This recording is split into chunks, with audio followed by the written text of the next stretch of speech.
بسم اللہ الرحمن الرحیم الحمدللہ رب العالمین۔ الحمد پر جو الف لام ہے یہ استغراق کے لیے ہے یا یہ جنس کے لیے ہے۔ اس کا مطلب یہ ہے کہ تمام تعریفیں اور ہر طرح کی تعریفیں، یعنی تعریف جتنے پہلوؤں سے ممکن ہے،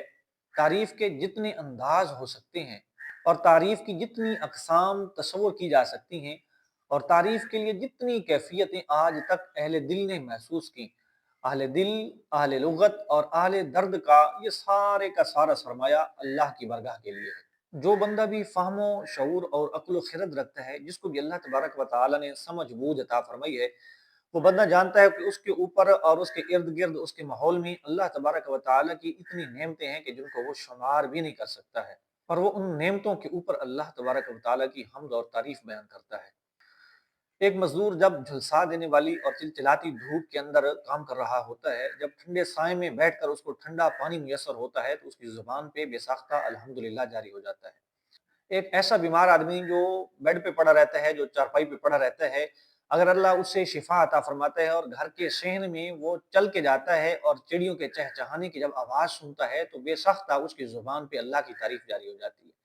ایک آدمی جب سنجیدہ کام سے اس کا دل پچاٹ ہو جاتا ہے اور وہ دل کو محظوظ کرنے کے لیے، تھوڑا سکون حاصل کرنے کے لیے جب کسی منظر کا نظارہ کرتا ہے، جب دریاؤں کی طرف اور جب وہ پہاڑوں کی طرف جاتا ہے، تو پہاڑوں سے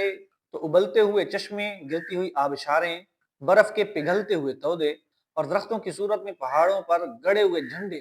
اور پربت پر چھائی ہوئی چھاؤنی اور بادلوں کے تنے ہوئے ڈیرے جب دیکھتا ہے تو بے ساختہ اس کی زبان پر اللہ رب العالمین کی حمد کے نغمے جاری ہو جاتے ہیں۔ خلاصہ کلام یہ کہ جب بھی فہم و شعور رکھنے والا بندہ اللہ کی قدرت کی رعنائیاں دیکھتا ہے تو اللہ کی تعریف کے بغیر وہ نہیں رہ سکتا ہے۔ اچھا، یہاں پہ اہل دل نے ایک خوبصورت بات کی ہے، وہ کہتے ہیں کہ اللہ تبارک و تعالیٰ کی نعمتوں کے اوپر اللہ کی حمد کرنا یہ بھی ایک نعمت ہے۔ آپ نے زندگی میں بہت سارے ایسے لوگ دیکھے ہوں گے کہ ان کے پاس ہر قسم کی آسائش ہے، ان کے پاس گھوڑے ہیں، بنگلے ہیں، گاڑیاں ہیں، ہر قسم کی دنیاوی نعمت موجود، مگر باوجود اس کے وہ اپنے حقیقی منعم اور اپنے حقیقی رب کا شکر ادا نہیں کرتے ہیں، اپنے حقیقی منعم کو نہیں پہچانتے ہیں۔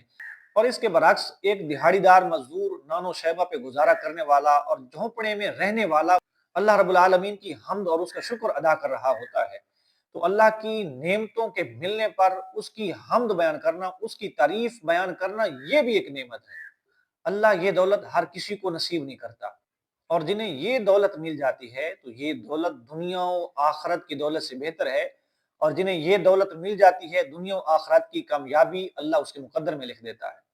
اچھا، یہاں پہ ایک سوال ہوتا ہے کہ الحمدللہ رب العالمین میں الحمد کا معنی ہے تمام یا ساری تعریفیں اللہ کے لیے ہیں جو تمام جہانوں کا رب ہے۔ سوال یہ پیدا ہوتا ہے کہ تمام تعریفیں اللہ کے لیے کیسے ہیں؟ ہم دن کے اندر سینکڑوں ہزاروں تعریفیں دوسروں کے لیے کرتے ہیں اور نہ جانے کتنی تعریفیں ما سوی اللہ کے لیے ہوتی ہیں۔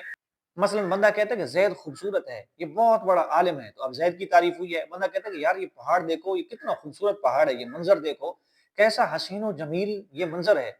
صحرا میں جا کے بندہ کہتا ہے کہ کتنا خوبصورت یہ صحرا اور کتنا خوبصورت یہ میدان ہے۔ تو اس طرح کی ہم بہت ساری ایسی تعریفیں ہوتی ہیں جو اللہ کے علاوہ کے لیے کر رہے ہوتے ہیں۔ تو الحمدللہ رب العالمین کا یہ ترجمہ کرنا کہ تمام تعریفیں اللہ ہی کے لیے ہیں، یہ کیسے سچا آتا ہے؟ تو اس کا جواب یہ ہے کہ مثال کے طور پر ایک تصویر ہے اور وہ بڑی ہی خوبصورت ہے، آنے والا ہر بندہ اس تصویر کی تعریف کرتا ہے اور کہتا ہے کہ یار یہ کتنی خوبصورت تصویر ہے، یہ بہت ہی عمدہ اور صاف اور ستھری تصویر ہے، یہ کمال تصویر ہے۔ تو اب جب وہ اس تصویر کی تعریف کر رہا ہے تو در حقیقت وہ اس تصویر کی نہیں بلکہ اس مصور کی تعریف کر رہا ہے جس نے اس تصویر کو اتنا خوبصورت اور باکمال بنایا ہے،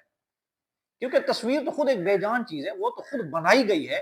تو بنی ہوئی چیز کی تعریف در حقیقت بنانے والے ہی کی تعریف ہے۔ تو اگر یہ کہا جائے کہ زید خوبصورت ہے، زید حسین و جمیل ہے، زید عالم ہے، اس کا حسن و کردار بڑا خوبصورت ہے، اس کا اخلاق بڑا اچھا ہے، یہ پہاڑ، یہ منظر، یہ نظارے یہ خوبصورت ہیں، یہ وادیاں، اسی طرح یہ گرتی ہوئی آبشاریں، یہ جو نظارے کتنے خوبصورت ہیں، تو یہ جتنی بھی تعریفیں ہو رہی ہیں یہ ساری کی ساری کائنات یہ اللہ رب العالمین کی بنائی ہوئی تصویر ہے، اور یہ تو بنی ہوئی چیز ہے، ان کی تعریف کر کے گویا بندہ خود اللہ رب العالمین کی تعریف کرتا ہے، ان کی تعریف ہو کر بھی در حقیقت اللہ ہی کی تعریف ہوتی ہے۔ اس لیے فرمایا الحمدللہ رب العالمین، تمام تعریفیں اس اللہ کے لیے ہیں جو تمام جہانوں کا رب ہے۔